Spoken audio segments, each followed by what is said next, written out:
एक गांव में एक दीपा और उसकी लड़की रहा करती थी। पूनम तोतली थी, उस वजह से उसकी शादी नहीं हो पा रही थी। रिश्ते तो बहुत आते थे पर लड़की पसंद नहीं कर चले जाते थे। तभी पूनम बोलती है, माँ, क्या मेरी शादी नहीं हो पाएगी? हे भगवान, तू हमारी कैसी परीक्षा ले रहा है। एक दिन अचानक शहर का लड़का दीपक गांव घूमने आता है और अचानक उसकी नज़र पूनम पर पड़ जाती है।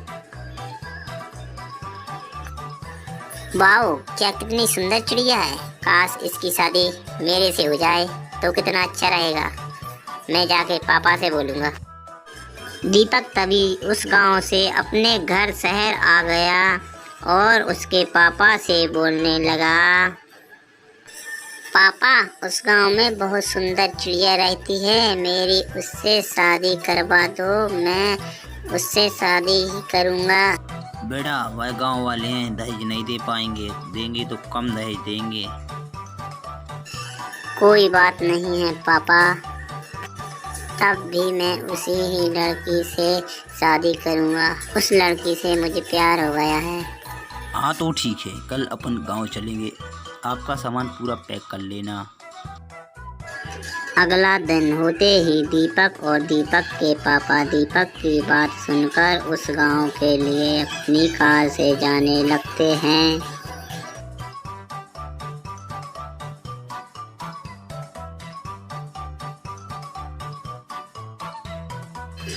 और पूनम के घर पहुंच जाते हैं। उसकी माँ से बातें करने लगते हैं।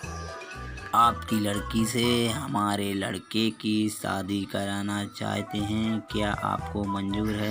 पर हम दहेज नहीं दे पाएंगे साहब, फिर भी क्या आप हमारी लड़की से शादी करो?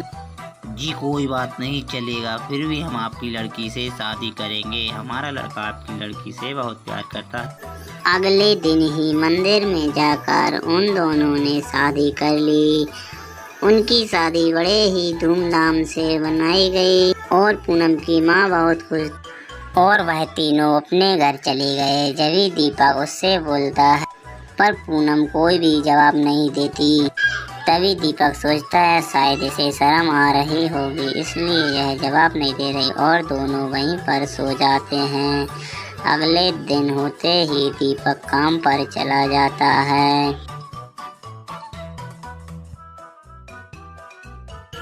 तभी दीपक की माँ उस बहू से बोलती है,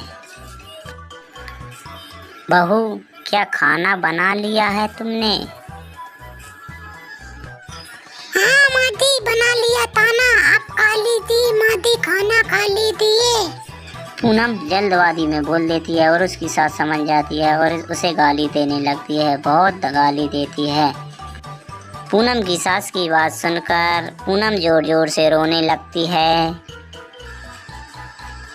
जब अचानक एक दिन पूनम की सास की तबीयत बहुत खराब हो जाती है। जब उसके पास कोई नहीं आता तो उसकी बहू ही उसकी देखभाल करती है और कुछ दिन बाद उसकी सास ठीक हो जाती है। जब उसे समझ में आता है कि बहू तोतली हुई, सो क्या हुआ, लेकिन मेरी देखभाल अच्छे से करी और दोनों सास बहू मिलजुल कर रहने लगते हैं।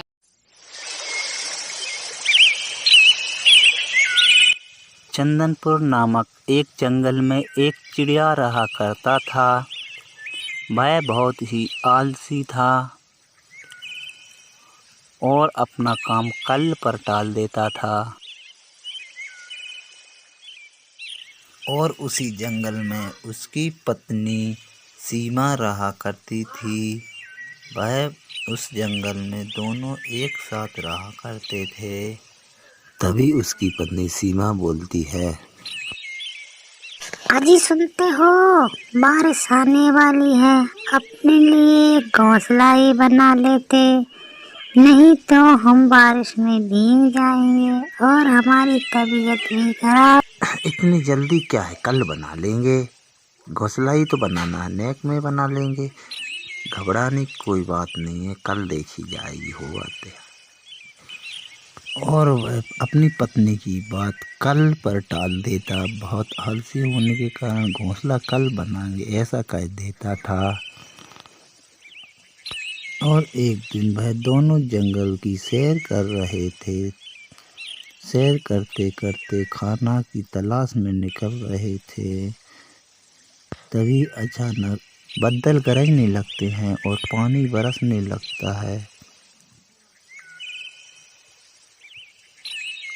और दोनों बहुत जोर से भीग जाते हैं।